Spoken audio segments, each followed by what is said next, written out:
C'est les vacances d'hiver et qui dit hiver dit froid et qui dit froid dit se mettre au chaud dans une salle de ciné par exemple. Mais que voir avec les enfants? Avec Paris Môme, on vous propose 3 choix possibles.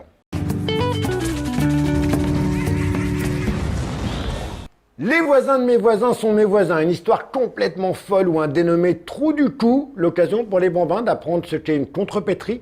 Un dénommé Trou du Cou donc se retrouve coincé dans l'ascenseur d'un immeuble avec son chien accro à la télé, tandis que dans les étages, un ogre qui a paumé toutes ses dents est amoureux de sa voisine danseuse de flamenco et qu'un vieux monsieur décide d'emmener une paire de jambes en voyage.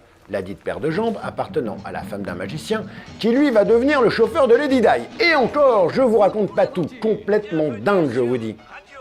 Qu'est-ce que c'est? Qu'est-ce qui se passe? Esthétiquement, je vous l'accorde, c'est spécial. Pas moche, pas sublime, disons singulier, original, mélangé. Un de ces bazars, je vous dis pas.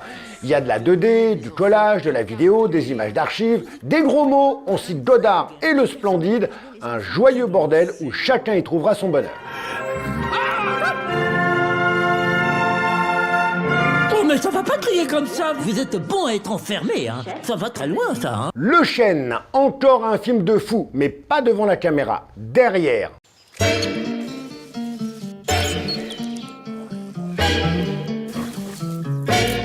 Parce qu'il faut quand même être zinzin pour filmer un chêne pendant des mois. Et vous vous dites qu'il faut être encore plus zinzin pour aller le voir sur grand écran. Eh ben non justement, parce qu'il se passe 1001 trucs autour, sur et dans un chêne. Déjà, il y a le balanin.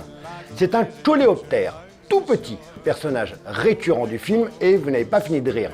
Ensuite, il y a les oiseaux, évidemment dans un arbre.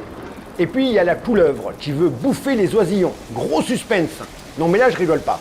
Il y a vraiment du suspense.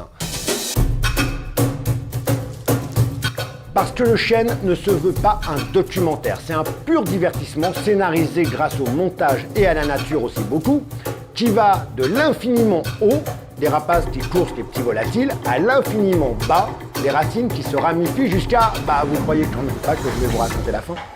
Allez donc tester cette immersion totale dans un univers à la fois si proche et si loin de nous. Vaillante, c'est le dessin animé mainstream de la saison avec un graphisme aussi soigné et un rythme aussi échevelé que Ballerina, et c'est bien normal puisque c'est la même équipe qui est derrière. Urgence à l'usine de produits chimiques! Vous voyez cette petite fille trop géniale? C'est moi, Georgia Nolan. Vaillante, c'est l'histoire d'une jeune fille qui rêve d'être pompier depuis toujours, sauf qu'on est en 1932 à New York et les femmes n'ont pas le droit de s'engager dans ce corps de métier. Qu'à cela ne tienne, la demoiselle se déguise en garçon et intègre une caserne aux côtés de pieds nickelés parce que tous les pompiers de la ville ayant mystérieusement disparu. Alors il y a donc du mystère, beaucoup de rigolade, plein d'action, un vrai bon film popcorn conçu par un génie du scénario, Laurent Zetoun, qui s'initie sa première réalisation. Il a écrit, entre autres, Prête-moi ta main et L'arnaqueur. C'est pas un gage de qualité, ça? J'ai jamais abandonné les miens. Voilà, vous avez le choix entre Les voisins de mes voisins sont mes voisins, Le Chêne et Vaillante. Mais vous avez aussi le droit de voir les 3. Bonne projo et bonnes vacances.